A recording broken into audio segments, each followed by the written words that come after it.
Meu nome é Margovina Rothstein. Eu sou filha de Leib e Elsa Chmielnik.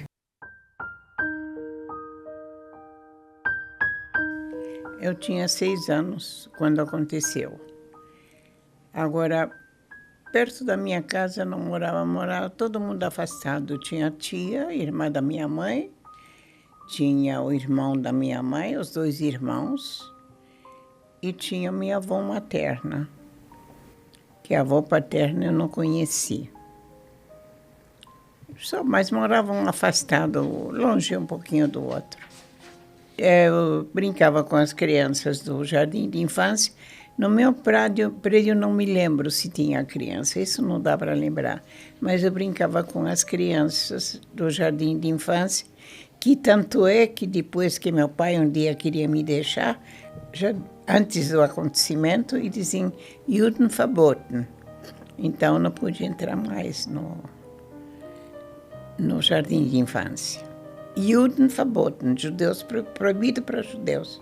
Bom, meu pai era comerciante, tinha lojas, trabalhava também em férias livres e tinha loja. E minha mãe sempre acompanhou ele, sempre trabalhou junto com ele. As nossas comemorações judaicas se fazia sempre perto das grandes festas. Rosh Hashanah, Pesach, sempre tinha mesas enormes, participando toda a família. E nós frequentávamos a sinagoga como qualquer judeu comum. Íamos no Shabbat, íamos nas grandes festas. Então, essa nossa convivência judaica, e sempre muito apegados aos judeus. Naquela época não existia Israel ainda, era a Palestina, e sempre a gente muito apegado a essas coisas. Nós íamos na casa da minha tia, que ela fazia para todo mundo. Eu não tinha avós, eu tinha só uma avó materna. E a família era pequena, eu tinha 2 primos, e tinha meu tio e minha tia, que depois foram para Xangai, e sempre era na casa dela, convidava todo mundo. Foi um dia muito fatal, quer dizer, nós fomos dormir de noite, e no meio da noite nós escutamos muitos estouros e quebra de coisas, mas a gente não sabia bem o que era. Mas aí no dia seguinte, quando a gente acordou, viu o que acontecia, que foram queimados, que foram jogados os livros sagrados, a Torá, os livros sagrados dos judeus. Isso nós vimos depois. Mas, agora, eu não sabia bem o que significava tudo isso, que era muito criança, né? E tinha 6 anos, não chegava a saber o mal que era isso aí. Mas, aos poucos, eu fui me introduzindo e fui, tanto é que eu tive que tive que fazer a comunicação entre meu pai e minha mãe, porque meu pai fugiu para a casa da minha tia para estar fugido lá. Porque porque lá tinha cada dia, eles pegavam uma nacionalidade de judeus. Meu pai era polonês, então, mas eles tinham toda a lista, onde moravam, como moravam, com quem moravam. Os nazistas tinham tudo isso arquivado. Então, como meu pai era polonês, mas já foi o dia dos poloneses, mas por qualquer circunstância ele se refugiou na casa da minha tia. E eu, como eu tinha 6 anos naquela época, eu tive que atravessar as ruas quebradas com cristais, com tudo que você possa imaginar. E minha mãe disse assim para mim: Margot, você não cumprimenta, não olha para ninguém. Aí eu ia direitinho sem olhar para ninguém, o que eu faço até hoje. Isso foi uma noite, a minha mãe tinha uma amiga mais velha do que ela chegou em casa e disse: Elsa, manda embora teu marido, que estão pegando os poloneses hoje. Meu marido já foi para campo de concentração. Imagina uma mulher naquela época ir para a amiga dela e avisar que não tinha nem condições, porque o marido já foi para o campo de concentração. Aí foi. Aí meu pai se vestiu e não arranjou a gravata, não sei o quê. Minha mãe disse, vai embora. Aí ele desceu, lá embaixo tinha a polícia alemã, como é que eles chamavam? A Gestapo. Estavam na porta da saída. Aí meu pai conseguiu sair, eles sabiam que ele morava lá, mas não tinham fotografia, nem perguntaram nada para ele. Então aí deu para ir, aí ele foi se refugiar na casa da minha tia, irmã da minha mãe, Erna Lerman. Foi mais medo, porque eu não sabia, não podia dar vazão ao que era aquilo, o que representava, eu não sabia. Mas era um medo, não sei do que poderia acontecer. Não podia nem imaginar, com 6 anos não dá para você raciocinar assim, né? Mas eu tinha muito medo. A minha tia e a família dela, meu tio e os 2 primos, fugiram para Xangai. Aí, Xangai, imagina, Xangai na China eles fugiram. E a minha avó foi chamada para o Brasil pelo meu tio, que já estavam morando aqui, então ele fez a chamada da minha avó para cá. E os meus tios moravam em Xangai. Aí meu pai quis trazer eles para cá, mas eles não podiam vir sem se converter ao cristianismo. Então eles não queriam isso e optaram para ir para os Estados Unidos, que justamente tinha uma vaga, porque eles eram apátridas, e naquela época os Estados Unidos só abria as entradas de judeus por nacionalidade, e por um acaso tinha uma vaga para eles. Aí eles foram para os Estados Unidos, viveram muito bem,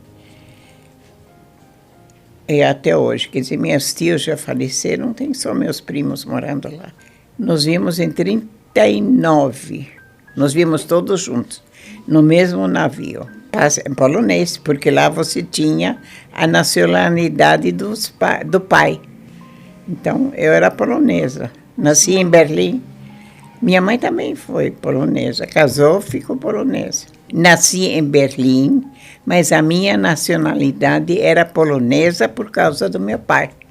Eu tenho até hoje o passaporte polonês, quer dizer, já velho, mas está guardadinho. Tinha uma companhia, eles arcaram com todas as despesas dos refugiados. Tanto é que nós fomos de Berlim para Marselha, e lá tinha um navio italiano de 3ª categoria, tanto é que era tudo com beliches, as mulheres com as crianças de um lado e os homens de outro lado. E esse aí foi tudo financiado. Chegamos para ir para Marselha, chegamos na rodoviária, tivemos que deixar tudo. Só roupa do corpo. Eu até me lembro que deixei uma bonequinha pequena. Arrumamos a mala, tanto é que a Gestapo veio remover tudo na minha casa, tiraram tudo. Perguntaram o que eram essas malas. Eu disse, meu marido às vezes gosta de malas. Não sei o que minha mãe falou, que não podia falar que nós íamos fugir, né? Foi no dia que meu pai fugiu para a casa da minha tia, a Gestapo veio, tocaram a campainha, aqui mora o seu Leib Melnick. Minha mãe diz, mora. E aonde está? Ele não está. E aonde que ele está? Olha, meu marido umas noites vem para casa, outras noites não. Eu não sei onde que ele anda. Aí então eles reviraram tudo. Não acharam dentro do armário, debaixo do colchão, tudo. Aí disse assim, olha, amanhã nós vamos voltar. Outra vez, aquela revisão de tudo, tal, mas não acharam nada. E não nos levaram, né? Não, meu pai já tinha visto.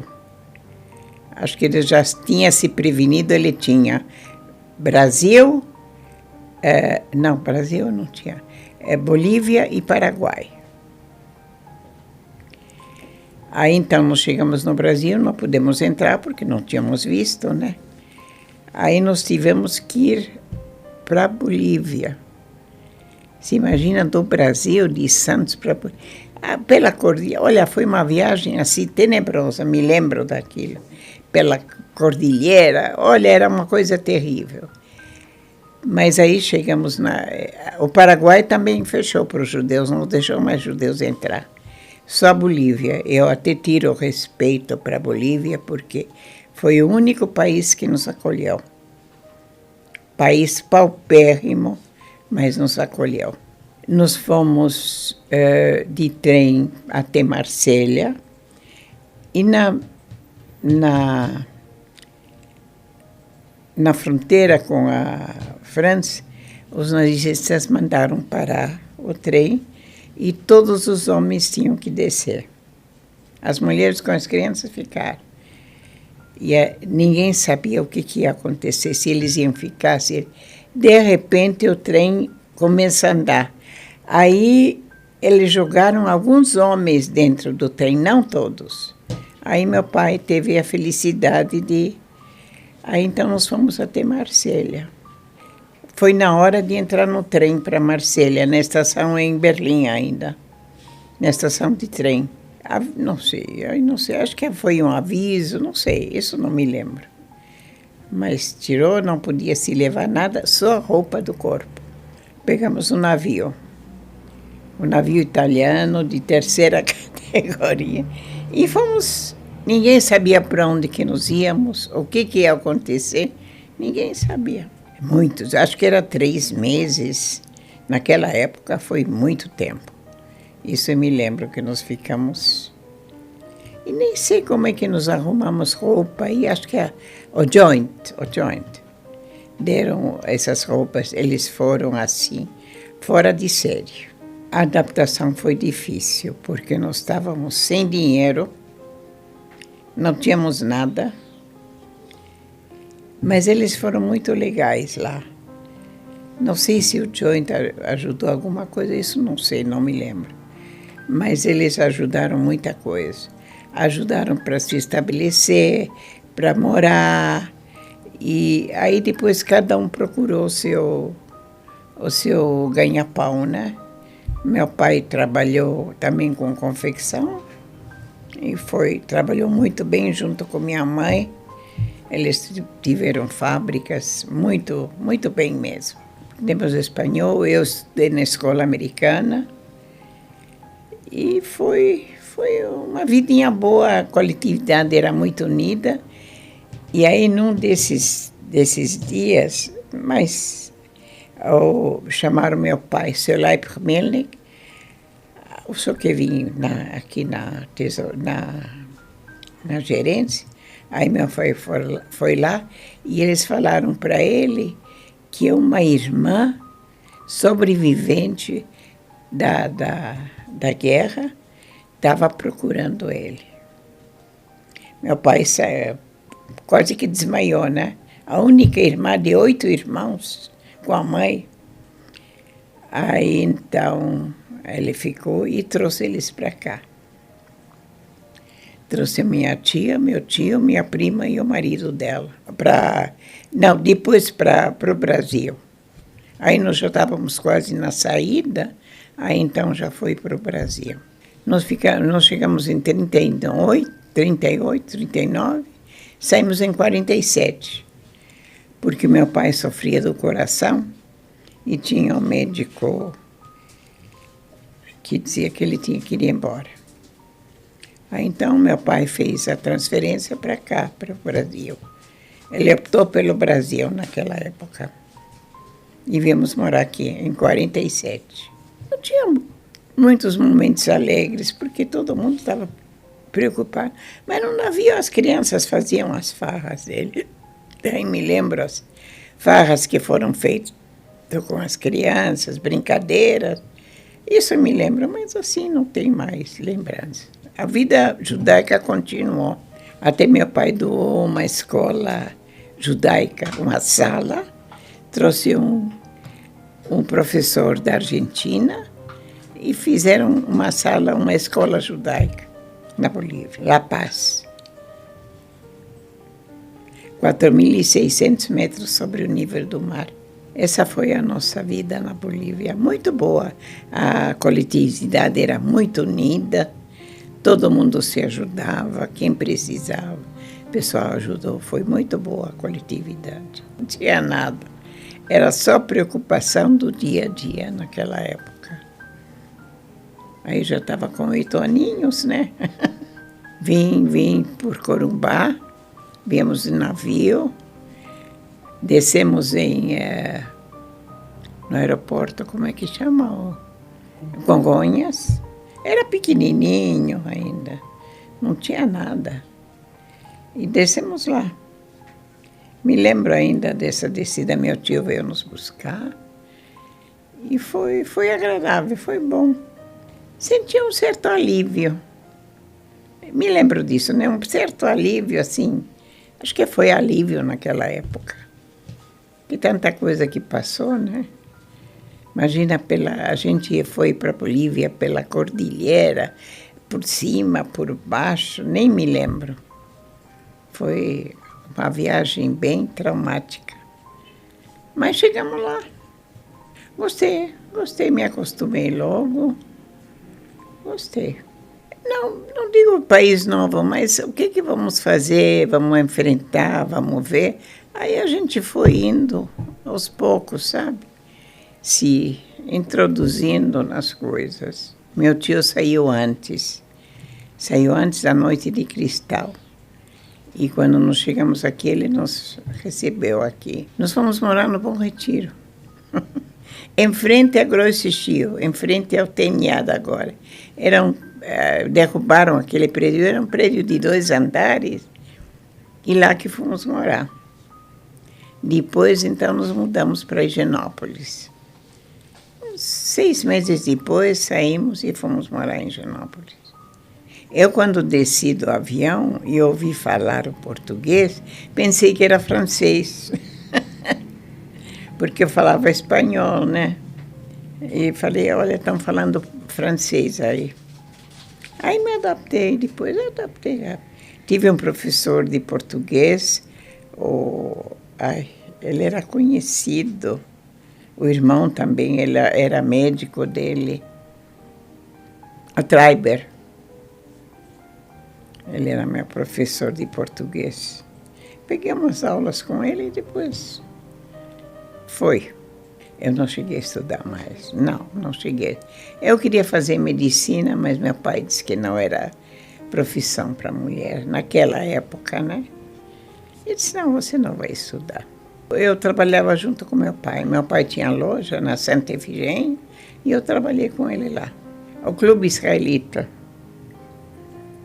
que era lá na Ramos de Azevedo. Eu ia muito lá nos bailes. Então, assim, depois tive amigas, saímos juntas, fomos viajar. Foi uma vida normal. Conheci ela aqui, em São Paulo. Eu estava na minha loja, na Praça da Liberdade, então eu estava lá parada, aí ele me perguntou qual é o preço dessa blusinha. Aí eu falei para ele. Eu queria ver. Aí chamei a moça para atender ele, eu não ia atender ele. Aí ele foi, comprou, depois pagou e ficou falando, ficou perguntando coisas, ficamos conversando. Aí ele foi embora, ele morava no Rio. Aí ele foi embora, à tarde ele me liga, você gostaria de ir no cinema comigo? Falei, quem é?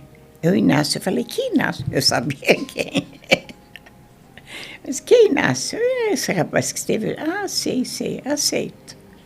Aí fomos no Ipiranga, lá em cima, lá no primeiro andar, né? Foi. Aí foi indo. Ia fazer 21, eu tinha 20. Com 21, não, eu conheci ele 13 de fevereiro. Não, 13 de fevereiro. Noivei 21 de março e casei 26 de junho, do mesmo ano todo. Eu casei em 26 de junho, tenho duas filhas, a Lola e a Silvia, filhas maravilhosas, e tenho um filho, Alberto. Todos casados, separados, tem uns separados, outros casados, modernos, né? E aí mudamos para Curitiba. Aí a minha filha antigamente tinha aquele, como é que exame de admissão. Ela estava fazendo em Curitiba, ela estava prestando admissão. E tinha um concurso na CIP, como ser um bom judeu. Ela ganhou o prêmio, mas ela não pôde comparecer porque ela estava em Curitiba prestando o exame de admissão. Aí entrou no colégio estadual. Meu filho queria fazer para o colégio militar, fez para o colégio militar, entrou. E a Silvia entrou para a escola israelita. E aí foram estudando, depois foram fazendo faculdade e se formando. E tenho 4 netos, 3 netos do meu filho e uma neta da minha filha, que é a Laís, que é uma menina maravilhosa, tenho muito orgulho dela. Ficamos 10 anos lá. Depois voltamos para São Paulo. Aqui, então, já meu marido pegou outro trabalho, representante. Trabalhamos também como representantes comerciais. Foi muito bom, foi uma vida boa. Em Santos. Em Santos, meu marido queria ir já há muito tempo, porque os dois estávamos aposentados. Então, ele queria ir para Santos. E eu disse, os meninos estão aqui. Aí fui protelando. Aí um dia ele chegou, Margot, eu vou para Santos, você quer ir? Aí eu vi que o negócio era sério. Falei, eu vou. Aí fomos para Santos, fiz muita amizade lá, gente muito boa. Tivemos uma vida boa. Ele só um ano esteve lá, depois faleceu. Mas eu continuei. Muitos amigos, muita coisa boa. Eu fui presidente da Naamat lá em Santos. E foi uma vidinha boa, muito boa. Eu tenho saudade de Santos, que morava em frente ao mar, né? Mas precisa dos filhos, não pode mais morar tão sozinha, né? Nessa idade, nessa altura dos acontecimentos. Voltei. Eu fui convidada pela prefeitura de Berlim. Eu fui até com meu marido, ele pôde ir, como brasileiro, ele pôde ir. Olha, nos recebemos uma atenção espetacular. Tudinho pago. Passagem aérea, acomodação, teatro, filarmônica, tudo pago por eles. E nós andávamos com um carro na frente e outro atrás, da polícia. Tivemos uma audiência especial na prefeitura com o prefeito de Berlim, nos recepcionando, foi muito, muito boa. Eles até levaram a gente para a casa onde a gente morava. Eu fui ver a casa, mas já completamente reformada, foi só muito gentil, me mostrou tal. Não, ninguém reconheceu que eu era alemã. Eu tive o meu passaporte, eu queria ir para os Estados Unidos em 52. Eu fui no consulado polonês e queria um passaporte novo. Meu passaporte, levei o passaporte e tudo. Aí você sabe que eles me falaram, que o cônsul me falou, nós não damos passaportes para judeus. O cônsul. Eu falei, mas como é que o senhor não vai dar? Eu estou lhe apresentando o meu passaporte.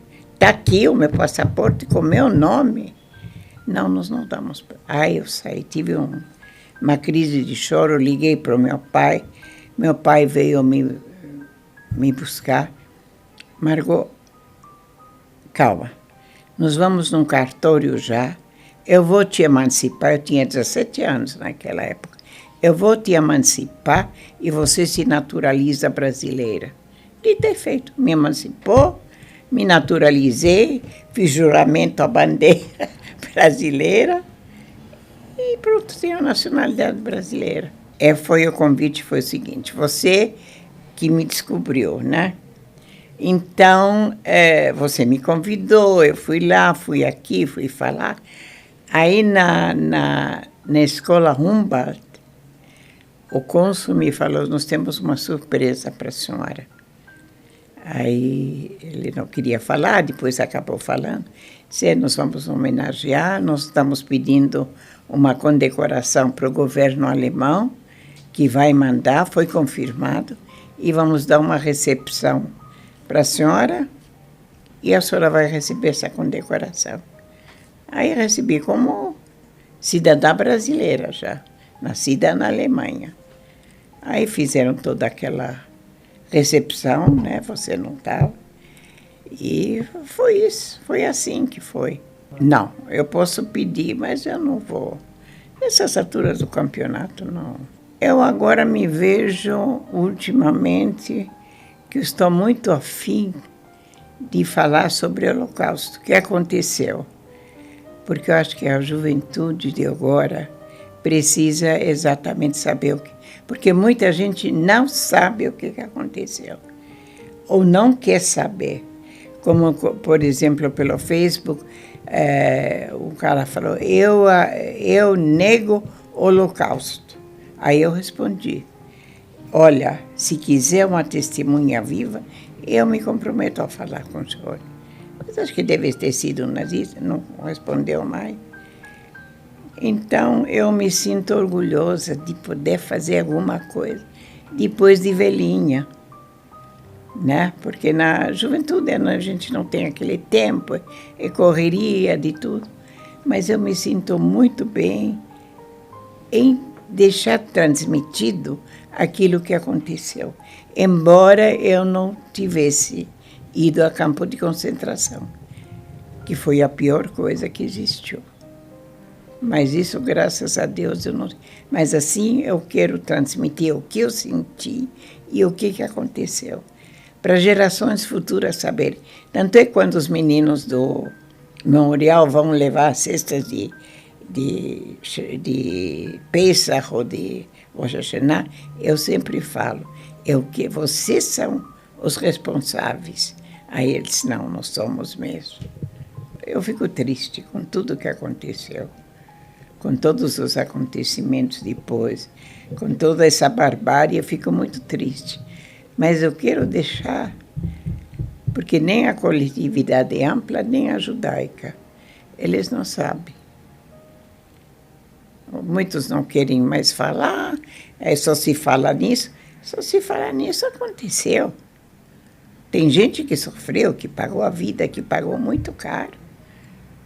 Então, vamos ao menos homenagear aqueles que pagaram com a vida, né? As pessoas mais importantes da minha história são meu pai e minha mãe. Assim, não tenho...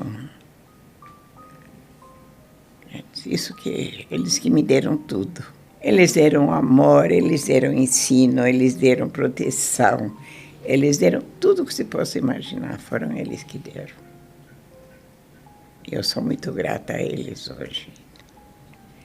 Que eles se lembrassem sempre dos acontecimentos que aconteceram com a gente no Holocausto. E que eles respeitassem as pessoas que morreram do jeito tão trágico como elas morreram. Só gostaria disso, respeito. Com acontecimentos de agora, eu não preciso dizer que voltou tudo à cabeça. Eu fiquei mal, porque vi aqueles acontecimentos, me lembrei do que aconteceu com a gente e não fiquei bem. Fiquei muito mal, mas com o tempo agora estou melhor. E acontece, minha filha está morando em Israel. Ela tem um neto de 18 anos, que agora hoje se apresenta para Tzavá. Ele foi chamado. Então é um dia muito especial para a gente. Tzavá é o militar, é o serviço militar que foi chamado. Ele vai para a aeronáutica. Um rapaz de 18 anos. A namorada dele também foi chamada. Tem a mesma idade dele e ela foi chamada também. É outro serviço que elas fazem, mas as mulheres vão lá e são valentes. Muito valentes, viu? Tem que tirar o chapéu para as meninas do Israel. Porque elas têm elas são... Então, agora com tudo isso que aconteceu, voltou, porque a gente se lembra das coisas. Por exemplo, se você me pergunta o que você teve aos 10 anos, eu não me lembro. Mas justamente disso ficou tão gravado na memória que é difícil de sair. Mas agora estou melhorzinha um pouquinho.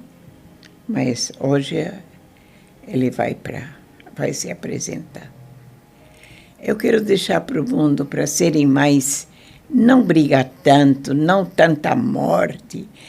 Todo mundo, um responde para o outro, um responde mais. Podia deixar de pensar em tanta morte, pensar em só coisas mais leves na vida de todos nós. Isso que eu desejo.